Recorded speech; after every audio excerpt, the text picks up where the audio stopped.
What if the real reason Americans can't afford homes isn't just interest rates or inflation, but a deeper structural crisis in the housing market itself? In 2026, the dream of homeownership is becoming harder for millions of people, even those with stable jobs and solid incomes.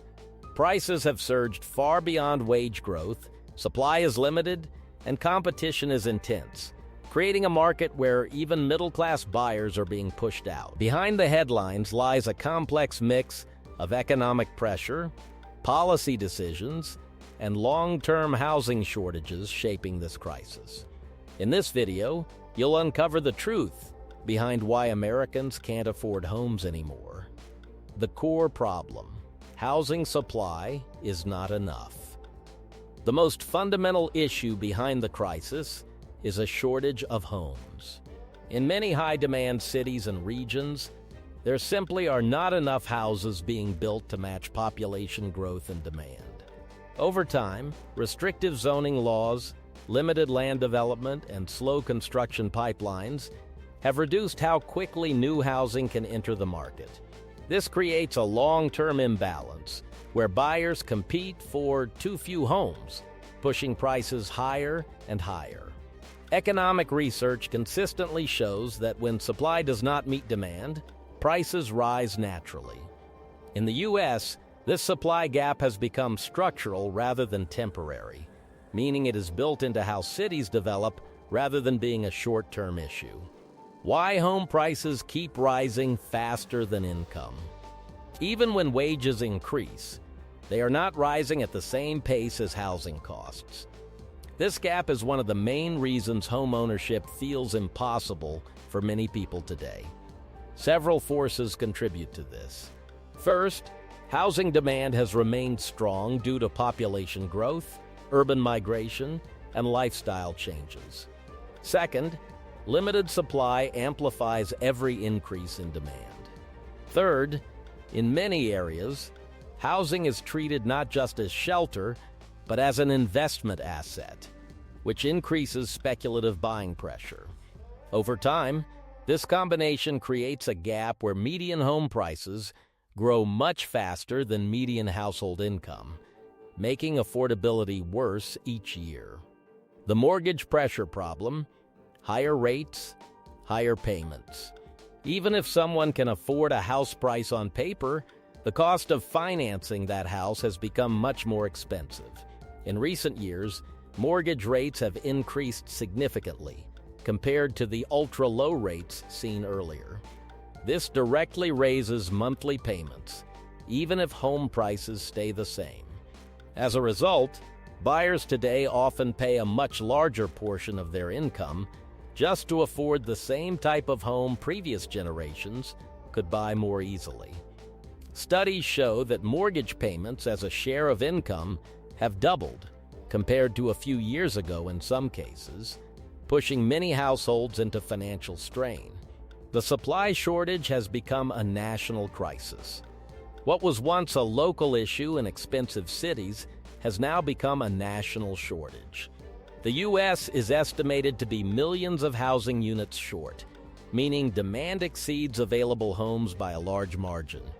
This shortage has spread beyond coastal cities into broader regions of the country, affecting affordability almost everywhere. This is important because it means there is no single cheap area left where housing pressure does not exist. When a shortage becomes national, price relief becomes extremely difficult. The investment effect: homes are no longer just homes. Another major factor is that housing is increasingly treated as a financial asset rather than just a place to live. Investors, large institutions, and landlords buy properties not only for use, but for long-term profit. This reduces the number of homes available for regular buyers and increases competition in the market.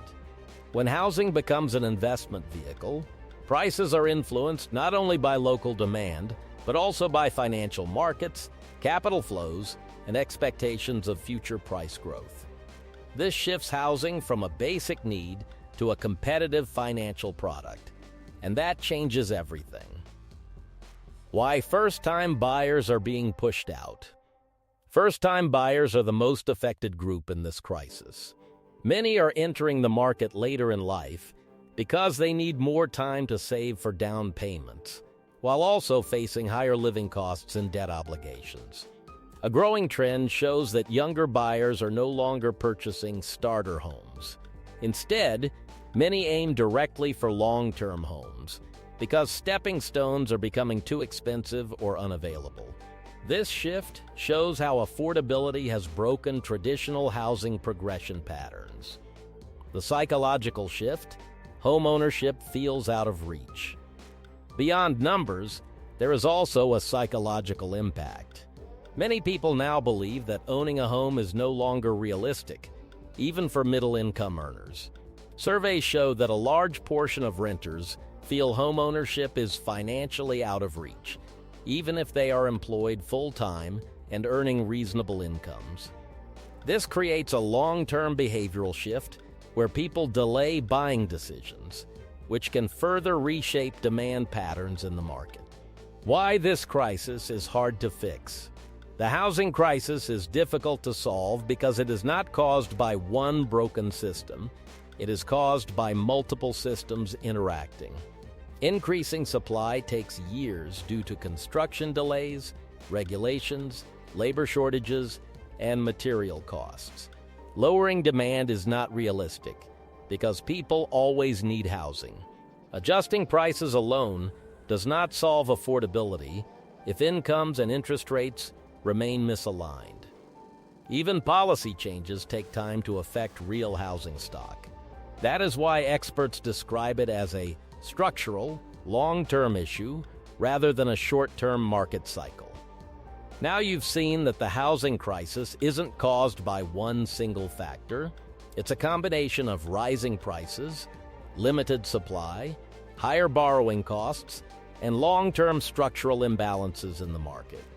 Homeownership is becoming less accessible even for average earners, reshaping how people think about renting, investing, and financial stability.